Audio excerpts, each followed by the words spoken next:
Bonjour à toutes et à tous. Est-ce que vous avez déjà résolu un Rubik's Cube? Et est-ce que vous saviez que le record de résolution du Rubik's Cube par un robot était de 0,38 secondes? Soit presque un battement de paupières. Aujourd'hui, nous allons plonger dans l'histoire fascinante du Rubik's Cube. Ce casse-tête emblématique qui a captivé des millions de personnes à travers le monde. Préparez-vous à découvrir comment ce simple cube coloré est devenu une légende. Générique!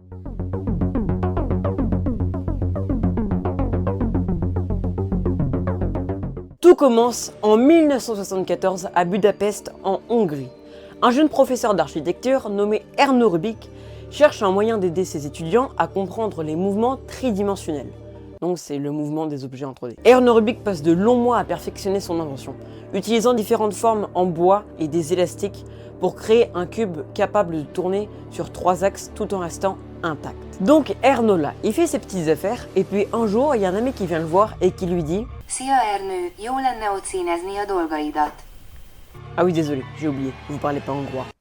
Donc il y a un ami qui vient le voir et qui lui dit Hé Erno, ce serait bien de mettre des couleurs sur ton truc là. Donc il met des couleurs sur son cube et se rend compte que c'est un véritable calvaire à refaire. Alors oui, vous allez me dire Mais Karl, c'est super simple de refaire un Rubik's Cube. bah en fait oui mais non, à l'époque il n'y avait pas YouTube. Si toi aussi tu as retrouvé ce vieux cube dans tes affaires, ou alors que tu en as acheté un pour relever le défi, mais que tu ne sais absolument pas comment revenir à l'état initial. Et surtout, on ne dirait pas comme ça, mais il y a 43 trillions de combinaisons différentes. Donc Erno, il se met au travail. Ça lui aura pris un mois à refaire son cube.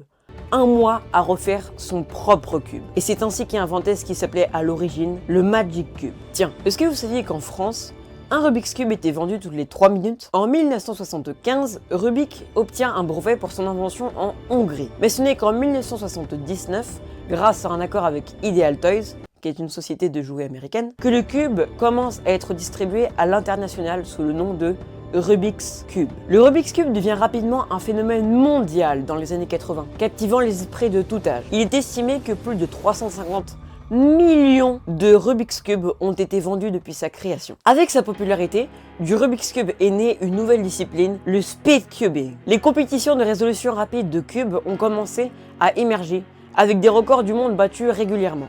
Le tout premier record du monde officiel était en 1982 de 22,95 secondes. Le record actuel est de 3,134 secondes établi par Max Park en 2023.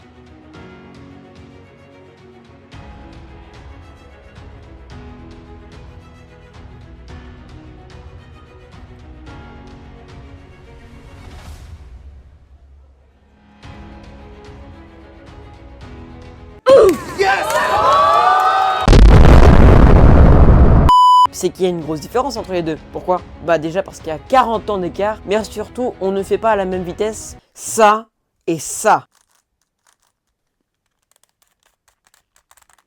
Attention, je vais tourner une face de Rubik's Cube.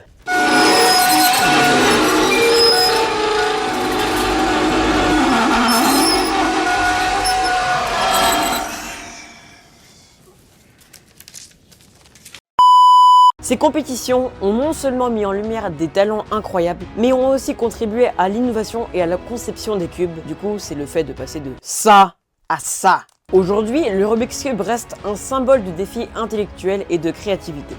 Il a inspiré des générations de casse-têtes et continue d'être un passe-temps, voire une passion, pour des millions de personnes à travers le monde. Des variantes comme le 2x2 ou le 4x4 et même des cubes de formes différentes ont vu le jour. Est-ce que vous saviez que le plus gros gabarit de Rubik's Cube était un 34 x 34? Mais il existe aussi des trucs plus bizarres que ça, comme le Swimby Copter Plus ou bien le Rubik's Cube Curvy Copter Plus. Je sais même pas comment on fait pour tourner juste une arête. Voilà, c'était l'histoire fascinante du Rubik's Cube. Si vous avez aimé cette vidéo, n'oubliez pas de liker, de vous abonner et de partager avec vos amis, parce que mon but est d'arriver à 500 abonnés. Merci d'avoir regardé jusqu'au bout et je vous dis à bientôt. Ciao!